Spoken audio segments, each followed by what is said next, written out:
You may have been thinking of buying a new home in Sudbury, Ontario.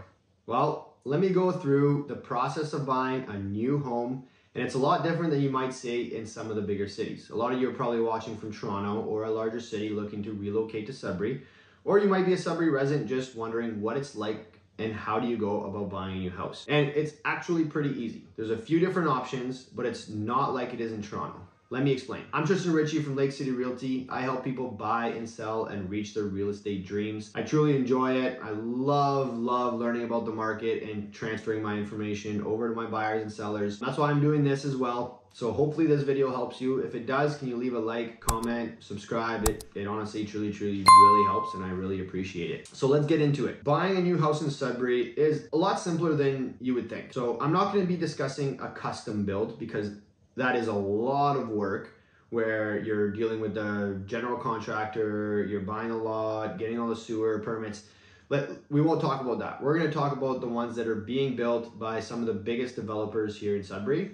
I'll name most of the big developers as well, so you have an idea. There could be a difference of up to $400,000 from different neighborhoods for the exact same house. So I'll go quickly over that as well, where you can find the cheapest new builds to the most expensive in this highest end of town. So really quick on the buying process, there's a couple ways of doing it. Let me tell you right now, do not buy pre-con. Don't do it to flip and make money as an investment, purely investment. You're buying a house, a brand new house in Sudbury to live in and to own, but it doesn't work if you buy it like in Toronto when you buy all those condos. Everyone was buying the pre-cons before they were built at a lower price and then selling them as soon as they were done at the higher price. That doesn't happen in Sudbury. People have tried it and it hasn't worked out. In Sudbury, the way it works is usually they either build them first and then you can go see them and buy them once they're built, move in, enjoy them.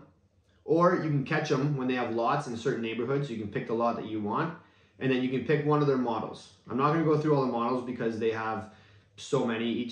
Each company has their own variety that you can pick from. And once you have the model, then they usually let you pick paint colors, cabinets, bathroom fixtures, flooring, right? All those things, the cosmetic things, they'll let you choose yourself and then they'll build it for you at that point. The other option, which honestly most people end up doing, is going to see them when they're built because then you get a good feeling. They have some pretty nice finishes already, right? They try to make it suit. They have their designers. So people that I've sold brand new houses to have actually just bought some that are already made. So there's those two options. The different neighborhoods could make a huge difference. And each neighborhood usually has different, when I say neighborhood, it's like the South End. There's 3 different developments happening over there, for example, different builders. So I'll go through the list of the builders that are known in Sudbury that build a lot of homes. So if you're looking, these are reputable builders. Dalron, SLV, Belmar Builders, Zulish Construction, Northern Home Builders, Northern Elite Homes, Saldan Developments, and then Corsi Hill. So those are the 8 main ones that we see. The subdivisions that they're building are by these guys. And then there's obviously the one-offs that are also can be doing a good job. One thing to keep in mind is you often hear negative stories about some of these builders, but the ones that you hear the most negative stories are the ones that build the most. So it's gonna happen sometimes. Most of the new homes in Sudbury are built by a couple of these guys, and there's more people that own homes that don't have complaints that they do, right? They all meet Ontario building code, so they're all at a certain standard. So just take that with a grain of salt, right? So I'll start with the most expensive really quick. South End, there's Moonglow, Algonquin, and Corsi Hill. So Corsi Hill is obviously by Corsi Developments. They built some high-end homes, great value. They range from $950 to $1.3 million, depending. The other 2 neighborhoods as well, there's Moonglow and Algonquin, so that's SLV and Dalron. Those also range from $950 to $1.3 million, depending on the size of lot, size of house, 2-story homes to bungalows with walkout basements kind of thing. And that's what I was talking about earlier. One of those exact same houses is built in Garson and is going for in the 600s. So depending where you want to live, the South End is our most expensive area of town, so the prices are way higher. Then we have New Sudbury and Montrose. You can get semis for $550, brand new semis. So they share a wall, but still a full house. Those are great bang for your buck and great value. And then you can get the newer homes from $800 to $1.1 million. These are all give or take. Minnow Lake, $900 to $1.1 million. Some very nice homes in that neighborhood. I love it. Lively, there's Dalron and SLV and Belmar.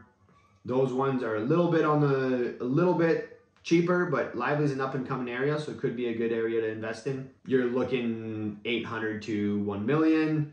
Then Azilda has an SLV neighborhood that's gorgeous. Garson, Chelmsford, the Valley, those all have Northern Elite homes, Northern Quality homes, some Dalron, a bigger mix. Those are on the cheaper end of the new builds, so 650 to still go up to 1 million depending how big the house is, but you get a little bit more bang for your buck in those areas. So the process of buying, that being said, if once you pick the neighborhood, you like the house, the process of buying a house, buying a new build, they're gonna have a contract, then they're gonna have the papers that you sign, their own contract for like the water heater and the things that they're gonna install. Once you agree on a price, everything is sold, you put your deposit. Then right before you move in, you get to walk through with the contractor. Then you can point out any defects that you see. So if they missed a place painting, or there's a chip in the drywall, or the baseboard's missing, no one's perfect, so there's always a few little things. They put a sticky note, they take notes, and then they'll fix it. Then you do another walkthrough to make sure those things are fixed before it closes. Most of them, or 99% of them, do not come with appliances, so you'll have to buy your own appliances as well, except they do come with the water heater and the furnace, of course. Last thing I'm going to mention, Sudbury has a huge lack of condos. There's not many condos at all that get built. I don't even remember the last condominium that was built here in Sudbury. They're planning on building some, but who knows how long that's going to be. So the new builds are strictly semis and full houses, usually some of the biggest houses in Sudbury. It's very rare, except in the Valley, they have one neighborhood that has like smaller, more affordable new builds there. So normally they're just big, huge two-story houses like in the South End, 1.3 million or 1.1 million. So right now, that is how you buy a new house in Sudbury. That is kind of the new house market. The amount of new builds being built has drastically decreased, so they're selling a lot less of them. The prices have gone way, way up as well, so they're trying to go more for value, more so than quantity right now. So that's it for today. If you have any questions, or if you want to look into buying new builds from any of these developers, please feel free to reach out to me and the team at any time. We'd love to help. Just shoot me a DM, text, call, whatever works. Talk to you soon.